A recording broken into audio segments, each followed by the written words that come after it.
Isa pa pong palakpak sa Panginoon. Thank you, Jesus. Praise the Lord. Na-overwhelm po sa presence ni Lord. No po? Hallelujah. Lahat po ng masaya at excited, magsabi po ng malakas na amen. Sige po, maupo muna po yung mga musicians po natin. Thank you, Lord. Alam niyo po kung siseryosohin po natin yung inaawit po natin Great Awakening. Matindi po yung Great Awakening. Ito po yung matinding paggising ng mga tao. Kapag po kasi gumising sa katotohanan yung mga tao, yan po yung mga beer house po na nagsasara at nagiging gawain ng Panginoon yung lugar nila. Great Awakening po yan. Yan po yung mga tao po mismo pupunta po sa church, sanctuary, kakatok po sila at hinahanap nila ang Panginoon. Gusto niyo po ba yon? Na darating po ang araw, yung mga tao mismo, dahil sa sobrang kakapanalangin po natin, magkakaroon po ito ng manifestation na yung po mga nahihirapan po tayong sharean ng salita po ng Panginoon. Darating po ang araw, sila mismo po pupunta sa mga bahay-bahay at hinahanap po nila yung pong mga Kristiyano para sila po ay dalhin sa paanan ng ating pong Panginoon. Ito po yung panahon na ang mga relasyon na napakahirap na magkaroon ng pagkakasundo, sila po ay magbabalikan at mabubuo ang mga pamilya. Ito po yung panahon na yung pong mga drug addict, yung mga matitindi po yung bisyo po nila, bigla po silang pupunta sa gawain ng Panginoon. They will surrender yung po mga sigarilyo ho nila, yung po mga drugs po nila, at sila po ay lalapit sa Panginoon. Can you see that in your spiritual eyes? Na darating po ang araw, magkakaroon ng matinding Great Awakening. So whenever we sing that song, we always sing that with faith, believing that our prayers are not futile. Hindi po walang kabuluhan ang ating po mga panalangin. Pakisabi sa katabi mo, lalo kang manalangin, kapatid. Kaya napaka-importante po ng ating pag-usapan po ngayon. Patuloy po natin ipag-pray po ang ating pong bishop na lalo po siyang bigyan ng lakas ng Panginoon. Marami pa pong gagawin po yung bishop po natin. Kaya dapat bumalik po yung tindi ng kanyang pangangaral dahil paminsan-minsan po inuubo po siya. Hindi po natin tatanggapin na ang bishop po natin ay hindi po siya makapagsalita. Amen po? Mahal po ba natin yung bishop po natin? Nandito po ba si bishop? Yan, nandiyan po si Bishop. Mamaya po ay ipagpipray po tayo. Let's open our Bibles in Nehemiah chapter 2, verse 17 to 20. Sabi po ng Nehemiah chapter 2, verse 18 to 20 o 17 to 20. Babasahin ko muna po sa Tagalog. Ang sabi po dito, pagkatapos sinabi ko sa kanila, nakikita ninyo ang kalunos-lunos na kalagayan ng ating bayan. Wasak ang Jerusalem at sunog ang mga pintuan nito. Itayo nating muli ang pader ng lungsod upang mahango na tayo sa kahihiyan. At sinabi ko sa kanila kung paano ako pinagpala ng Diyos at kung ano ang sinabi sa akin ng hari.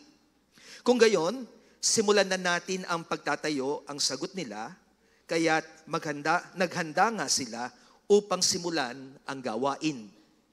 Ngunit nang malaman ito ni Sanballat at Horonita at ni Tobias na isang opisyal ng mga Amonita at maging si Gesem na taga-Arabia, pinagtawanan nila kami at hinamak at sinabing, ano ang ginagawa ninyong iyan? Naghihimagsik ba kayo laban sa hari? Sinagot ko sila, pagtatagumpayin kami ng aming Diyos ng kalangitan at kami na kanyang mga lingkod ay magsisimulang magtayo. Ngunit kayo'y walang bahagi, karapatan o alaalaman sa Jerusalem. Ang Diyos po ang nagpala sa pagkabasa ng kanya pong salita. Last prayer and fasting, ang ganda po ng message na binahagi po sa atin ni Bishop. Isa po sa ginagawa po ni Antichrist sa panahon po natin is to prevent the manifestation of Jesus. Ayaw po ni Antikristo na mahayag ang ating Panginoong Hesus. Kaya noon pa man, ang dami pong nangyayari po, panahon pa man ng ng mga disciples ng ating pong Panginoon, ipinahayag na yung spirit of Antichrist is already manifesting noong pong time na yon. At ang manifestation po ni Antichrist, yung kanyang spirit, ay yung pong paghadlang sa manifestation ni Jesus. Bakit po hinahadlangan ni Antichrist yung manifestation ng ating Panginoon? Kasi inihahanda niya yung kanyang sariling manifestation, yung kanyang physical manifestation. Na darating ang araw kapag dumating na po si Antichrist, ang gagawin po niya, siya ang magbibigay ng solusyon sa problema ng buong mundo at siya po ay paniniwalaan. Kaya ayaw po ni Antikristo na ma-focus ang mga tao ngayon sa ating pong Panginoon para po darating ang araw ang Antikristo ang siyang tignan ng buong mundo. Kaya tayo po na narito, wag po tayong papayag na si Jesus ay hindi mag-manifest sa mismong buhay po natin. Dapat si Jesus nagmamanifest sa ating worship, nagmamanifest sa ating pong business, nagmamanifest po mismo sa ating paglilingkod, nagmamanifest po sa mismong buhay po natin. Dapat po si Jesus nagmamanifest even in the sanctuary na gustong ipatayo ng Panginoon. Kaya isa po sa dahilan kung bakit meron pong paghahadlang ang dyablo sa pagtatayo po ng mga gawain ng ating pong Panginoon. Ayaw po ng dyablo na makilala ang Panginoon sa buong mundo. Pakisabi sa katabi mo, papayag ka ba? Siyempre, hindi tayo papayag. Amen? We want Jesus Christ to be manifested in everything that we are doing. Sa ministry, sa ating business, sa ating pong trabaho, at sa lahat ng ating pong ginagawa. Ngayon pong umagang ito ay magbibigay po ako ng emphasis po sa ating pong message, Embracing God's Present Agenda. Yayakapin po natin ngayon pong araw na ito yung agenda ng ating pong Panginoon. Ano po ba yung present agenda ng ating pong Panginoon? Lahat po ng mga agenda dito po sa lupa, dapat mas mataas, mas angat yung pong agenda ng ating Panginoon. Ating pong titignan lang po ang isang talata doon po sa ating pong binasa at babasahin ko po sa New King James Version dahil nakapaloob po dito yung pong puntos ng ating pong pag-uusapan. Ang sabi po sa verse 20 of Nehemiah chapter 2, let's all read. 1, 2, 3. So I answered them and said to them, the God of heaven himself will prosper us. Therefore, we, his servants, will arise and build. But you have no heritage or right or memorial in Jerusalem. Pwede po ba nating basahin po yung the God of heaven himself will prosper us hanggang doon po sa word na build. 1, 2, 3. The God of heaven himself will prosper us. Therefore, we, his servants, will arise and build. Mas malakas po. The God of heaven himself will prosper us. Therefore, we, his servants, will arise and build. Hatiin po natin sa apat yung ating pong binasa sa verse 20 about embracing God's present agenda. We will talk about first, the prosperity of God. Second is the people of God. Third is the project of God. And fourth is the purpose of God. Tignan muna po natin yung prosperity of God. Sa agenda po ng ating Panginoon, we need the prosperity of God. Ang sabi po ng verse 20a, the God of heaven himself will prosper us. Sa atin po na mga nagpapakain, sino po ang mahilig po dito na kayo po'y maglibre? Wala. Ang hilig ninyo magpalibre. No po? Okay. Sa tuwing tayo po ay naglilibre, lalo na po yung mga mang-iinom, kapag po sila ay may mga pulutan, usually sinasabi, sky is the limit. Kapag sinabi nating sky is the limit, di ko po sinasabing uminom po tayo, no po. Ito po ay isang kwento lang or illustration lang. Kapag sinabi nating sky's the limit, ibig sabihin lahat ng gusto mo, kainin mo. Ako ang bahala. Walang limit sa kakainin natin. Sky is the limit. That's the emphasis in this prosperity of God. In-emphasize po, the God of heaven. Bakit po Diyos ng kalangitan? Alam niyo po, kapag sinabing Diyos ng kalangitan, wala pong limitasyon ang prosperity ng Diyos. He is the owner of everything. God's prosperity is unlimited. That's why when we are doing the agenda of God, the prosperity of God is always with us.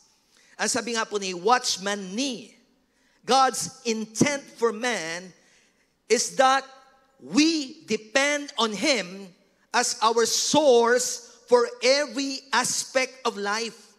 Kapag sinabi pong every aspect of life, that is not only finances. We're talking about wisdom. We're talking about strength. We are talking about knowledge. We are talking about not only spiritual, emotional, but even physical strength. All aspect of life. Our prosperity lies in walking with Him daily. Kaya kapag po tayo naglalakad na kasama ng Panginoon, araw-araw, prosperous ka. You know why? Because you are connected to the source of everything. Akala natin yung mayaman ay yung pong maraming lupa, yung maraming sasakyan, yung pong marami pong bahay, maraming negosyo. Hindi, pagkasabi sa katabi mo, ikaw ang tunay na mayaman. Because we are walking with God daily. Sino po ang mga alam ninyong naglakad na kasama ng Panginoon araw-araw? Isa po dyan ay si Enoch. Magkukulang ka ba araw-araw mong kasama ang Panginoon? Kaya ang sabi po ng Proverbs 16:3, commit your actions to the Lord, and your plans will succeed. Always connect yourself to God every day. Your actions, and definitely all your plans will have a success. Ang sabi po ng 3 John chapter 1 verse 2, dahil isang chapter lang po ang 3 John, at napakaganda po sa Amplified Version. Beloved, I pray that in every way you may succeed and prosper. Gusto ko po yung every way you will succeed and prosper. Ang ibig sabihin niyan, lahat ng gagawin ng iyong kamay, definitely it will prosper. Yan din po ang binanggit po sa Psalm 1. Diba? Lahat ng gagawin natin ay magbubunga, magtatagumpay. Ganon din po ang binanggit po sa Joshua chapter 1 verse 8. When we meditate on the Word of God every day. Connected ka kasi sa salita ng Panginoon. At ano po sabi doon? At gagawin natin ang lahat na nakasulat doon. Then, your life will be prosperous and successful. Pangalawang binanggit po dito, be in good health. Another prosperity na ibibigay ng Lord sa atin is physical prosperity. Kaya wag mong tatanggapin ang sakit mo. Sige, papalitan ko. Sakit nila. Pag meron kang nararamdaman sa iyong katawan at naniniwala kang may agenda pa ang Diyos sa buhay mo, huwag mong tatanggapin ang physical na nararamdaman mo. Na-experience ko po ito, mga kapatid. Noong pong 2021, isa po ako sa nahirapan pong huminga. January po, birthday ko po, nakahiwalay po ko sa pamilya ko. For the first time in my life, my birthday, nakahiwalay po ako sa pamilya ko dahil matindi po. Hindi naman po ako positive ng COVID, no po. Pero medyo akala ko mamamatay na ako. Hirap akong huminga. At yun po ang kinlaim ko sa Lord. Lord, I still need to do your agenda in my life. I need your healing. After ilang weeks lang po, bumalik yung lakas ko. At naramdaman ko po, mas malakas po ako ngayon. You know why? Meron pong divine strength na ibinibigay ang Lord sa mga gustong magpagamit pa sa Kanya. Pero hindi po tumigil ang kalaban.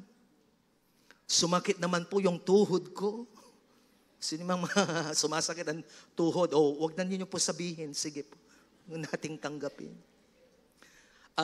Nasa Isabela po kami noon ng mga pastors. Nandun ka ba noon, Pastor Ian? Di ka nakasama. Noong nasa Isabela po kami, pinuntahan po natin yung mga members po natin na dumating from Paris. So pumunta po kami doon po sa bahay po nila. May third floor po yon. Lahat ng mga kasama kong pastor nakarating ng third floor. Ako po hindi makaakyat. Nandun po ako sa baba. At noon naman pong pinuntahan po natin yung church po natin sa Baguio. Pinasyalan po natin yung church po natin, yung outreach po natin sa Baguio. Bago po kami umuwi, pumunta po kami ng Burnham Park. Lahat po sila ay pumunta po doon sa baba at umakyat pa. Ako naman po nakagan.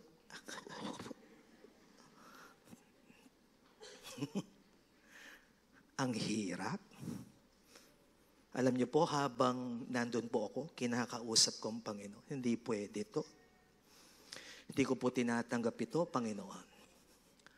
I still need to do your agenda. At isa pong nakakalungkot, hindi na po ako makaluhod.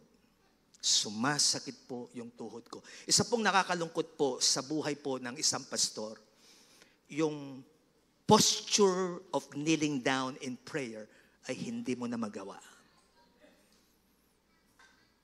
Praise God. Nakakalundag po ako ngayon.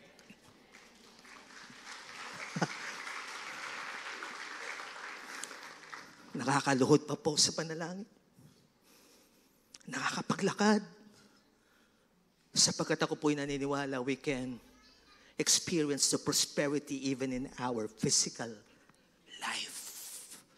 Pakisabi sa katabi mo, lalo kang palalakasin ng Panginoon. Kaya si Dr. Christy,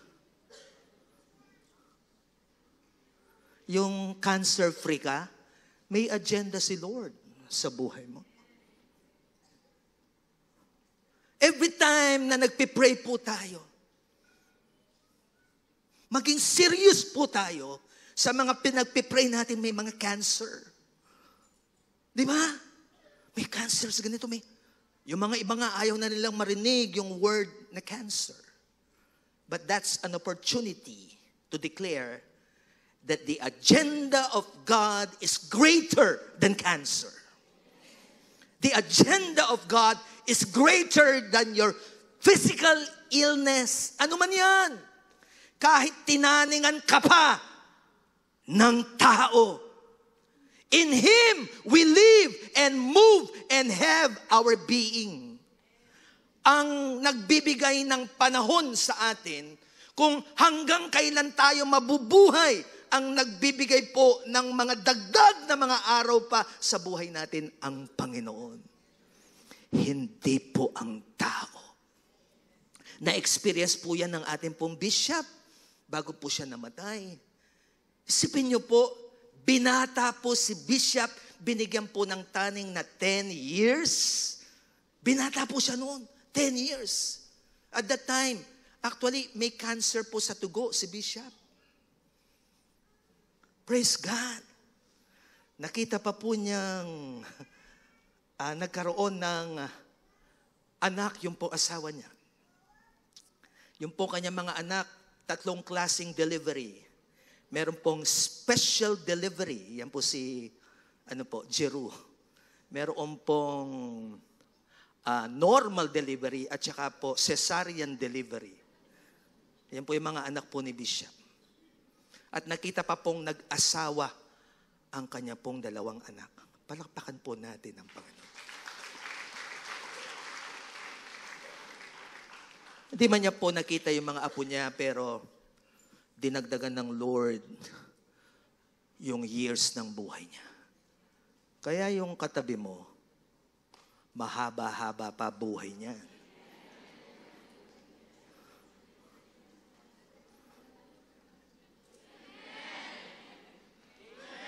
Sa taas. Ang nagtatakda ng buhay natin ng Panginoon. Huwag kang papayag na maging mahina ka. Basta alam mo, may agenda pa si Lord sa buhay. Ngayon, kinakausap ka na ng Lord, natapos na ang mission mo, anak. Kailangan ka nang umuwi. Well, praise God. Kasi mangungusap din ng Lord sa iyo eh. Merong ang connection sa Kanya. Alam mo kung tapos na. At inihahanda na ng Panginoon lahat ng iiwan mong gawain para sa Kanya. Sapagkat hindi po pababayaan ng Panginoon na mawalan ng saysay ang Kanya pong gawain. Another prosperity na binabanggit po dito is spiritual prosperity. Your soul prospers. It speaks of our spiritual life. Kaya mga kapatid, hindi po panahon ito na tayo manlamig. Dapat lumalago tayo spiritually. Dapat hindi po nawawala yung apoy sa ating puso. May agenda ang Lord sa atin. Tapos po matamlay tayo. Tignan nyo nga po yung katabi nyo kung mukhang masigla yan. Yung iba masigla, maingi. Ali po. Yung masigla, yung talagang kitang-kita sa mukha na maapoy siya, maalab. At yung puso talagang umiibig sa Panginoon. Nakakita na kayo ng in love na tao? Yung pong singkit, nagiging bilog yung mata. Yan ang mga in love sa Panginoon. Gawin mo ang lahat para maging malago ang iyong spiritual life. Mag-morning watch ka, mag-pray ka, mag-devotion ka, magbasa ka ng Bible, mag-attend ka ng ganito. Kahit ayaw ng iba, ikaw tuloy ka pa rin.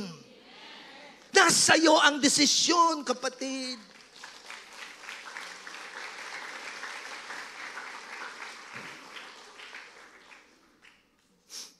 Kamukha lang po yan sa physical. Yung mga iba talagang sinisira nila yung katawan po nila. Ngayon, sisirain mo rin ba ang iyong katawan? Hindi. Kaya kung yung iba ayaw nila sa gawain ng Lord, ikaw hindi ka papayag. Ako, susulong ako, lalo kung paglilingkuran ng Panginoon. Kung sila'y hindi maapoy, ako dapat maapoy ako. Ayaw nilang mag-worship, ako sasamba ako sa Panginoon. Ayaw nilang magpatuloy sa paglilingkod, lalo kung pag-iigihan ang aking paglilingkod sa Panginoon. You need to prosper spiritually. Matamlay sila, ikaw, masigla ang iyong spiritual life. Kaya nga po yung pangalawa, we're talking about the people of God.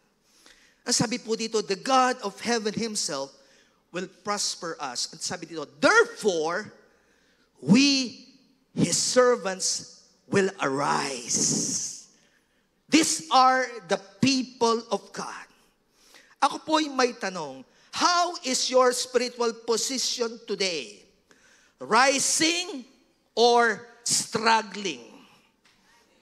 Kasi ang sabi dito, we will arise. People of God, are you rising or struggling? Remember po yung theme natin ngayon, unshakable.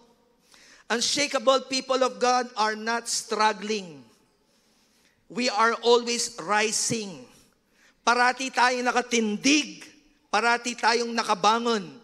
When God's people arise, they are in a position of readiness, willing to respond actively to God's call. Arising means stepping up with determination, ready to embrace the task God has set. In contrast, struggling represents complacency, inactive, or defeat. It suggests a reluctant to engage. Yan po yung mga urong sulong. Sasama ba ako o hindi? Maglilingkod ba ako o hindi? Magkikirop ba ako o hindi?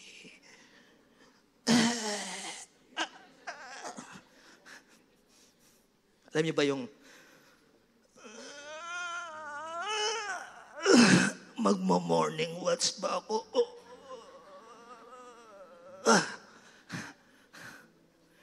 Yan po yung reluctant. Mag-e-engage ba sa work ni Lord o hindi? Yan o, reluctant to engage in God's work. Holding back in certainty or fear rather than stepping forward in faith. Meron pong last week lang po, papunta po ako ng Kamuning para mag-preach. Hindi ko po sinasabi sa asawa ko. Habang nagda-drive po ako, masakit po yung ulo ko dito sa likod. Usually po, sasabihin ng iba, mitas na ka na naman presyon. Yung mga ganon, no? Ako po kasi normal po ang presyon ko. Hindi po ako nagtitake ng maintenance. 120/80 yung aking pong presyon. Pero napakasakit po ng ulo ko at that time. Kaya lang, hindi ako pwedeng maging complacent, inactive, or experience defeat. Hindi ako dapat maging reluctant. Noong pong pagpasok po sa sanctuary, nag-worship po ako. Tinuloy pa rin ang pagsamba. Alam niyo po, nung ako po'y tatawagin na para mag-preach, biglang nawala ang sakit ng ulo ko. Nasa'yo pa rin. What will be your decision? Will you still engage? O ikaw ay babalik? Kasi may agenda ang Lord for that day. Pwede naman po ako magpapalit. Nandiyan po yung asawa ko. Nandiyan po yung mga workers po natin. Meron na po tayong mga na-train. Pero at that point, I need to experience yung pong mismo mga pinapangaral natin. Nandyan pa po ba tayo? Hallelujah. To arise indicates a readiness towards an activity that might be apparently there but which has been neglected or ignored for too long a time. Alam niyo po, sa Tagalog, ang pagbangon o pagtindig ay nagpapahayag ng pagiging handa tungo sa isang gawain na maaring nananatili sa isang lugar, ngunit ito'y nakaligtaan o napabayaan ng matagal na panahon. Nandyan siya, pero tinitignan-tignan lang at walang ginagawa. Napabayaan na ng matagal na panahon, tinitignan lang at walang ginagawa. Napabayaan na ng matagal na panahon yung care group, tinitignan lang at walang ginagawa. Napabayaan na ng matagal na panahon yung relasyon, tinitignan lang at walang ginagawa. Napabayaan ng matagal na panahon, nandyan yung gawain ng Panginoon, pero walang ginagawa. Parang yung pader. Di ba dinadaan-daanan lang ng mga Israelites, yung mga Jews, pero walang ginagawa. Ang isa pong bumabangon, pag may nakitang walang nangyayari, babangon yan at may gagawin siya. Yun ang ibig sabihin ng arise. Lahat ng ready po na mag-arise, pwede nga pong magtaas ng kamay. Pwede po ba kayong tumayo sandali? Hallelujah. Are you ready to arise? Nakalala ko po, ewan ko kung aawit po tayo na isang awit. No po. Meron po tayong awit na hindi na natin inaawit matagal na. Alam niyo po yung awit na, it's time to arise. The church will arise. And we will arise in the Lord. Why we will arise? His presence is within us. Hallelujah. And His glory is upon us. We have the reason to arise. Lahat ng excited na mag-arise, palakpakan ng Panginoon. Sige nga, awitin po natin ito, no? Palakpak natin ang ating po mga kamay. Hallelujah. Hallelujah! To arise, the church will arise.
Pwede na po tayong umupo. Hallelujah. His presence is within us. His glory is upon us. We will arise in the Lord. Pagising niyo po sa umaga, awitin niyo po yan. Lalo na yung ayaw mong bumangon. Sino po sa inyo na-experience niyo pagbangon ninyo, gusto nyong matulog ulit? Aminin. Nag-alarm ka ng 4 o'clock. Pinalitan mo, ginawa mong 5. Nag-alarm ulit ng 5, pinalitan mo ng 5:30. Salamat naman at kayo po'y nag-morning watch. Dito po tayo sa number 3, the project of God. The God of heaven Himself will prosper us. Therefore, we, His servants, will arise and build. The Lord has a building project. Ano po ang God's project? The Lord is building 3 key areas. 1 is building the kingdom of God. 2 is building the lives of the people. And 3, building the sanctuary of God. Yan po yung present agenda ng Panginoon sa panahon natin. He is still building His kingdom. At sino pong kasama sa building the kingdom of God? He is building the lives of people. At sino pong kasama sa building the lives of people? And He is building His sanctuary. Sino po ang kasama sa building the sanctuary of God? Yung mga outreaches po natin, may kanya-kanya pong sanctuary na pinagkatiwala ang Lord sa atin. Ang main church, it's time, hallelujah, to build the sanctuary of God. Tingnan po natin how we build. How do we build? We build the sanctuary of God, we build the lives of people, and we build the kingdom of God. Para hindi nyo po makalimutan, DG. Sabihin natin, DG. Hindi po yan pabango. Opo. DG. First is the declaration of the kingdom. Second is discipleship for growth. And third, donation with generosity. We build the kingdom of God by declaring the gospel. No other way to build the kingdom of God. It is by the declaration of the gospel. Ang sabi po ni John Wesley, you have one business on earth, and that business is to save souls. Kaya ang katabi mo, businessman yan. Sige, paalala sa kanya, kung babae yan, businesswoman ka. At pag tinanong anong business mo, ano sagot mo? Soul-winning business. O lahat po ng businessman, magtas ng kamay. Hindi nyo nakuha. Lahat po ng mga businessman, mga lalaki yan, pagkatas ng kamay. Yan. Lahat ng businesswoman, magtas ng kamay. Ano po yung business natin? Si Jesus po, 12 taon, alam na niya business ng Ama. Hinahanap kita, ang sabi po ng nanay niya. Nandiyan ka lang pala sa templo. Bakit niyo ko hinahanap? Ang sabi ng Panginoon, 12 years old. Di niyo ba alam na ginagawa ko ang business ng aking Ama? Ang ganda po, mga anak natin, maliit pa lang, alam na nila ang business nila. Kaya saludo ako sa mga young people. Palakpakan niyo yung mga young people.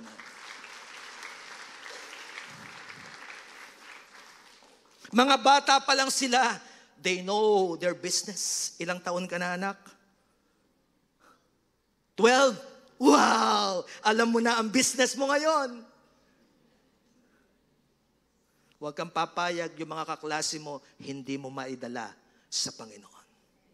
That's your business. Pastor, may sarili akong business. Gamitin mo ang business mo para yung primary business mo magawa mo. Arkitekto ka, engineer ka, doktor ka, meron kang primary business to save souls. Kung dentista ka, ilabas mo yung karayom. Takutin mo. Just kidding. Kung hindi mo tatagapin ng Panginoon. Just kidding lang po, no? Do everything to use your business to do your major business. Diyan po lumalawak ang kaharian ng Panginoon. We are building the kingdom of God by doing this. Wesley was deeply committed to the idea that spreading the gospel and saving souls was the central purpose of a Christian's life, thus building the kingdom of God. Nandiyan pa po ba kayo?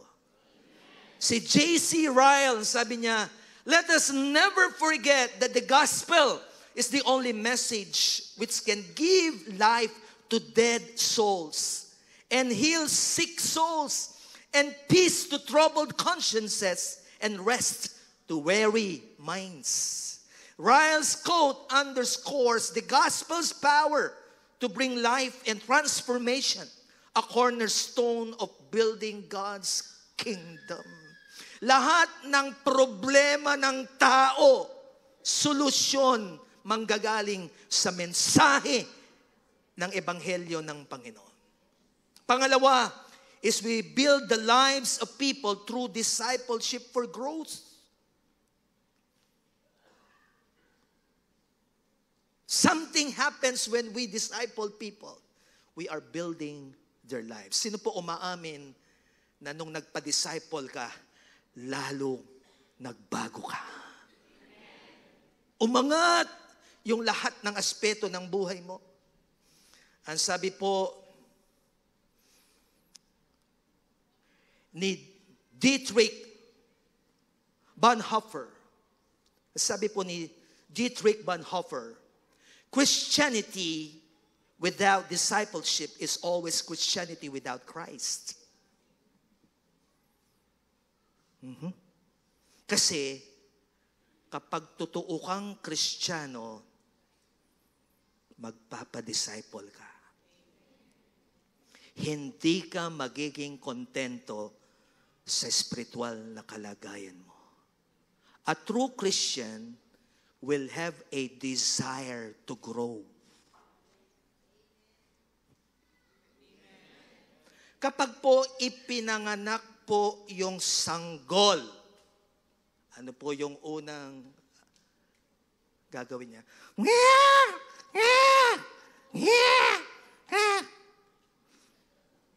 Tama? At ano pong gagawin po natin? Bibigyan po siya ng gatas. 1 Peter chapter 2, as newborn babies, desire the sincere milk of the Word of God. Ang talagang na born again, mauuhaw sa paglago. Kaya tignan niyo yung katabi niyo kung totoong born again.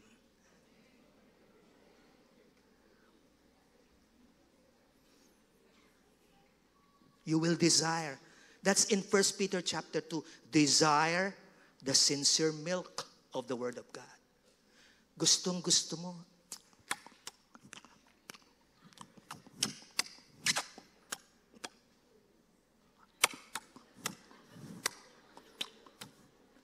Sino po may baby dito? Yung mga iba nga, dinadala po niyo sa church, guguluhin kayo. Dapat may gatas yan. Sino nagdadala ngayon ng baby? Ayun, ginugulo na po ata si Roan.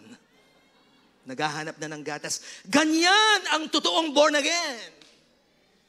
Nagdi-desire siyang lumago sa pamamagitan ng pagtuturo ng salita ng Panginoon sa Kanya. Hindi po yan makokontento po sa sariling gatas lang niya. Minsan maghahanap pa ng iba.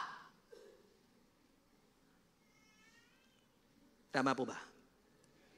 Kaya kahit po nagde-devotion tayo, gusto nating lumago pa. Magpapamentor tayo. Gusto natin nakikinig tayo sa isang mangangaral. Nagle-lecture tayo. At pag uwi natin, at ito po'y pinagbubulay-bulayan pa po natin, paano natin ito isasagawa? Kaya nasabi po ni Dietrich Bonhoeffer, Christianity without discipleship is always Christianity without Christ.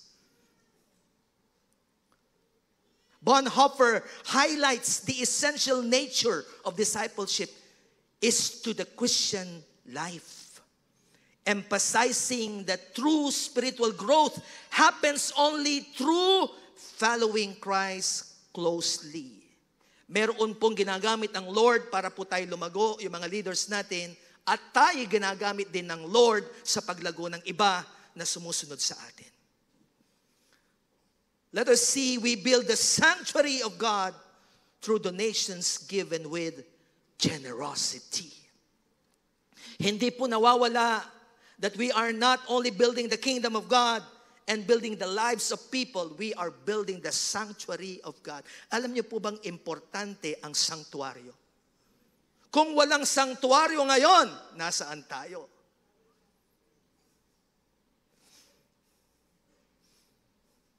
Yung pong mga sabungero, meron silang sabungan.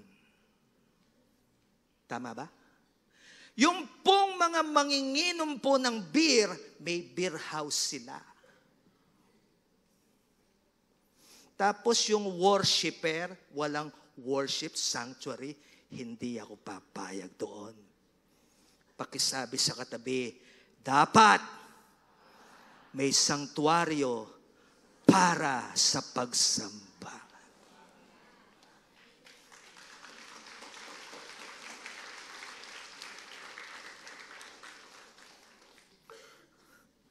Mind you, may bagong sabungan ngayon. Naka-aircon pa. Bakit, pastor, pumasok ka? Hindi po.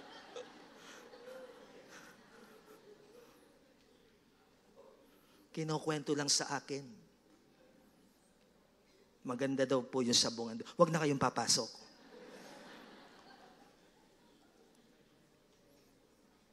Pero sa tuwing sinasabi po yung mga ganun, may lugar ng mga sugarol. Ano yun? Casino. Hindi ka ba mag-a-arise? Hindi ka ba mabubuhayan? Na dapat may lugar kami ng pagsamba.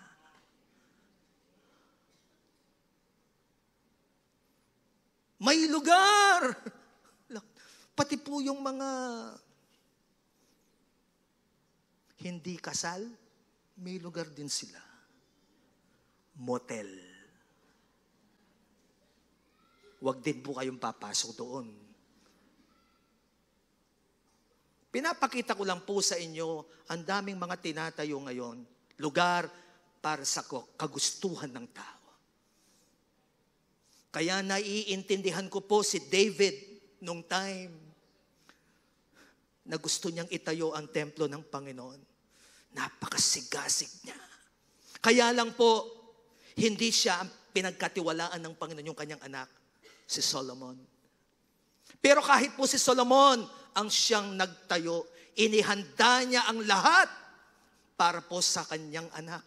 Kasi ang puso niya, kahit hindi ako magtatayo, I want to be a part. I want to donate everything na meron ako because this is the passion of my heart to build the temple of God.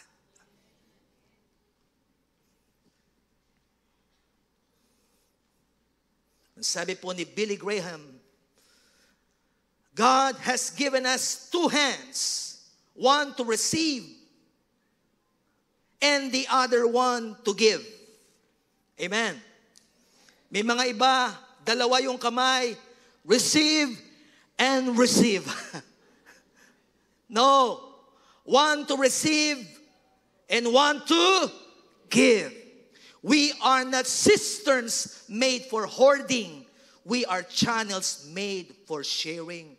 Na kapag may tinanggap tayo, hindi po tayo mga lalagyan ng tubig na ano pong gagawin? Yung hoarding, yung mag-iipon.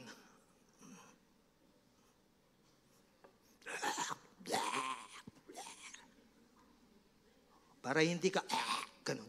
I-share mo dito. Not hoarding, but sharing. Kaya every time na may tinatanggap ka, share. Receive, share. Sige nga, tayo lahat. 1, 2, 3. Receive, share. Once again, receive, share. Receive, share. Ang ganda, no? Yung katabi mo, nare-receive yung sayo. At yung sayo, nare-receive ng katabi mo. Subukan natin yung puro receive. Sige, subukan lang natin. 1, 2, 3. Receive, receive, receive, receive. Alang milyari. Wala. Kaya totoo po ang sinasabi ni Billy Graham. Ano po sabi po dito? When you are blessed, raise your standard of giving, not your standard of living. For when you raise first your standard of giving, God will raise your standard of living. Raise first your standard of giving. Dati, 20,000 ang sweldo mo. Naging 50 ngayon. 6 digits ka na. Wow! I can raise my standard of living. No! Raise first your standard of giving. Then, God will raise your standard of living.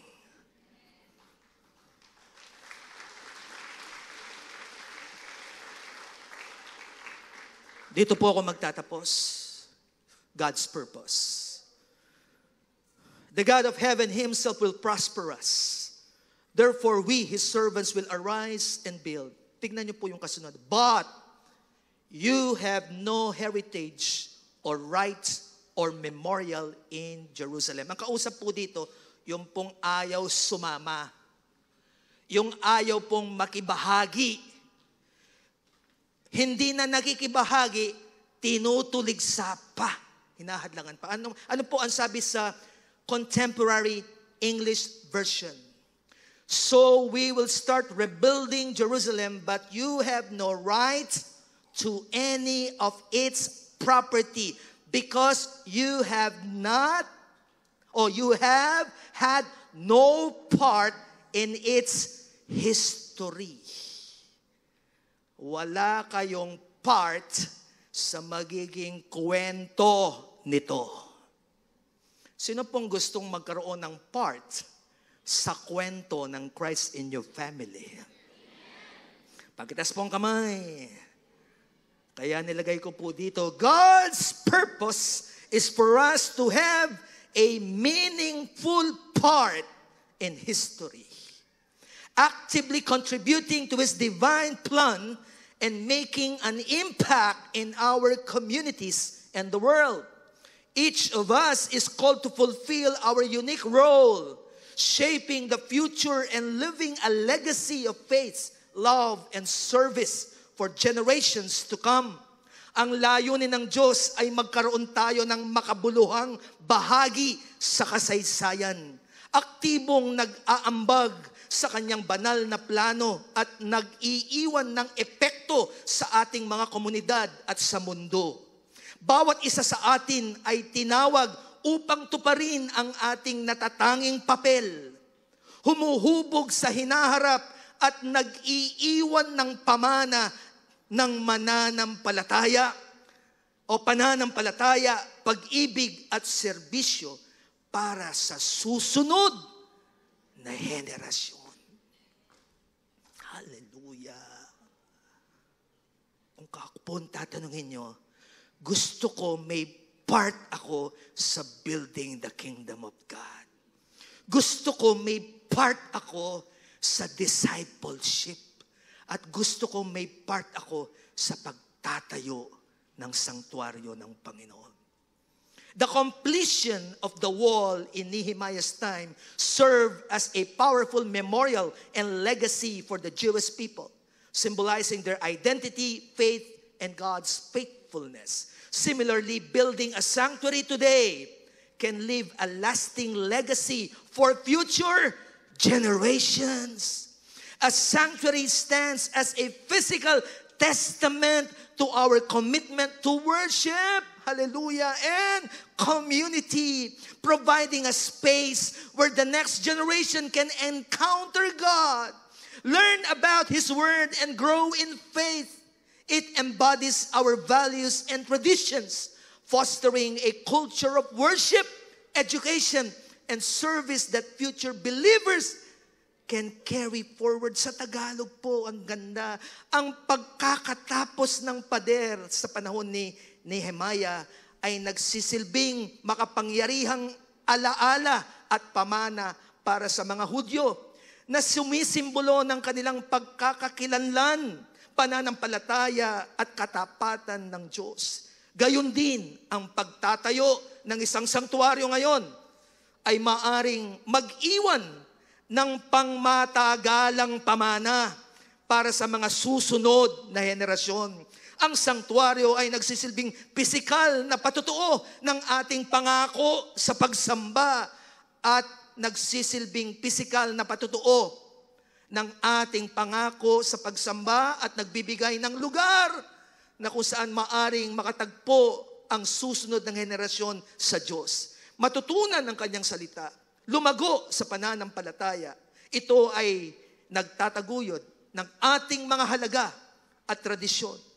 Nagpapalaganap ng isang kultura ng pagsamba, edukasyon at serbisyo na maari pang ipasa ng mga susunod na mananampalataya. Pwede po ba tayong tumayo? People of God, are you ready to embrace God's agenda? He is eager to prosper us as we fulfill His divine purpose, creating a lasting legacy for generations to come. Let us unite in faith and commit to make an impact that will resonate far beyond our time. Magkakaroon tayo ng commitment ngayon.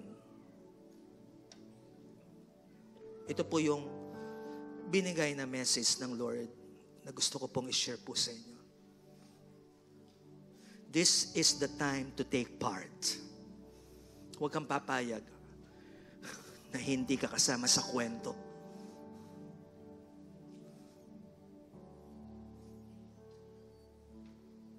Pag meron kang nakitang maraming young people ang pumunta sa gawain ng Lord. At nandun ka sa likod. Salamat, Lord. Kasama ako sa kwento ng maraming tumanggap na mga kabataan. Kapag nakita mong dumadami yung mga care groups at ang daming lumalago sa kanilang spiritual life, nagpapasalamat ka. Thank you, Lord. Kasama po ako sa kwento ng pagdami ng mga disipulo. At pinagpipray ko, bigyan niyo pa po ako ng strength and wisdom. I want to lead more people.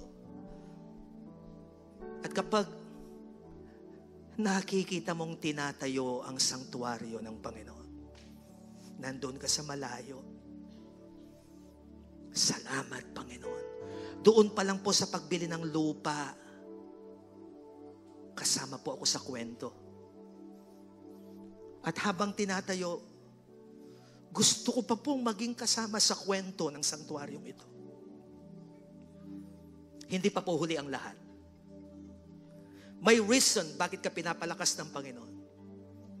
May reason bakit ka pinapayaman ng Panginoon. May reason bakit ka magaling. Bakit ka magaling magturo? Bakit malakas ka? Bakit ang dami mong talento? May reason yan.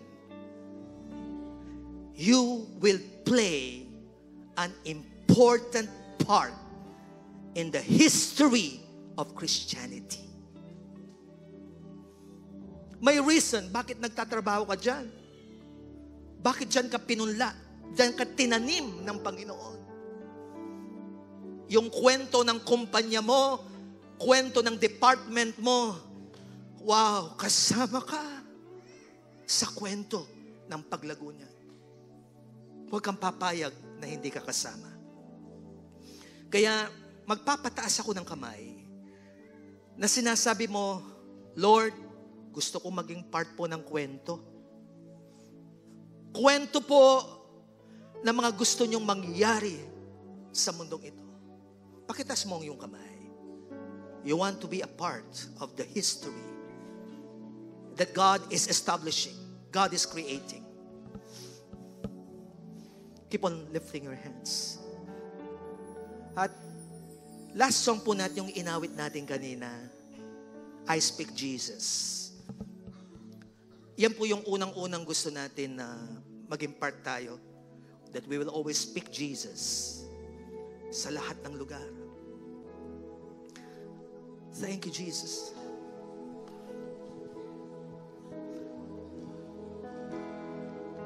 Come on, lift up your hands. Sabihin mo sa Panginoon, Lord, I want to be a part. I want to be a part, Lord. Hallelujah. Thank you, Jesus. Hallelujah. I just want to speak the name of Jesus over every heart and every mind. 'Cause I know there is peace within your presence. I speak Jesus.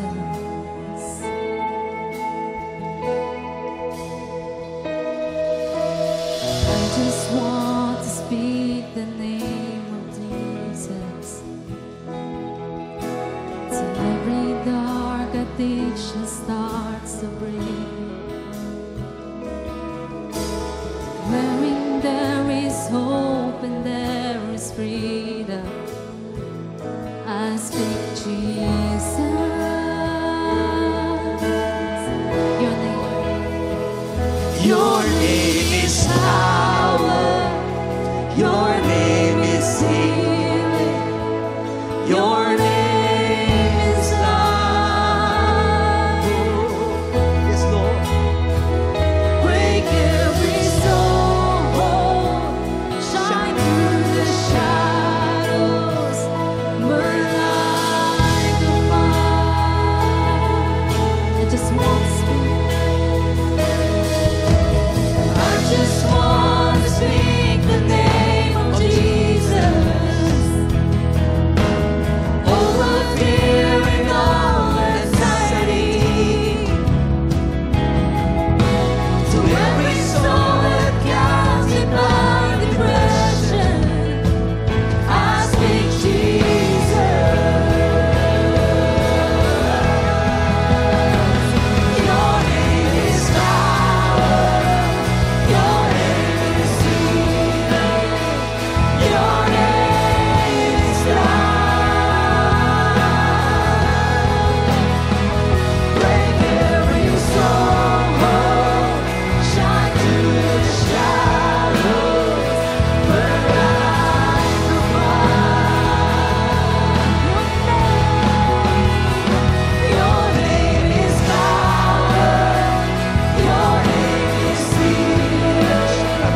one another, strengthening everyone in prayer, that brother, that sister will continue to take part.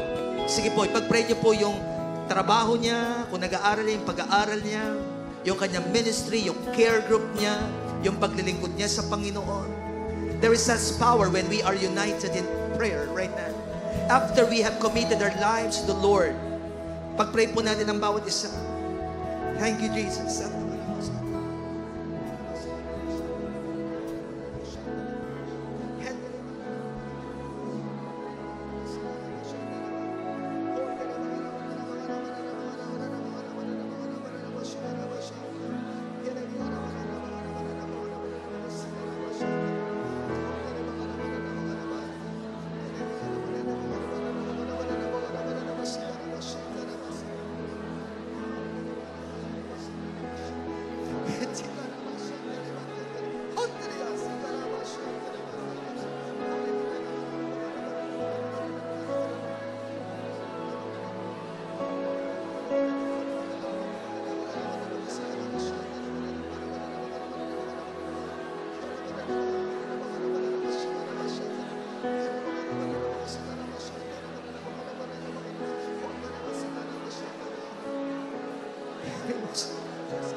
Yes, God, yes, God, yes, God, yes, God.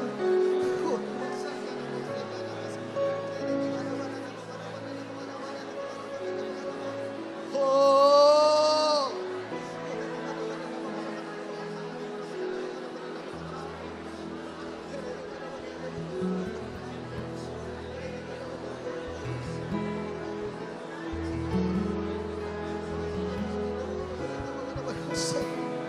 Yes, God, yes, God, yes, God, yes, God.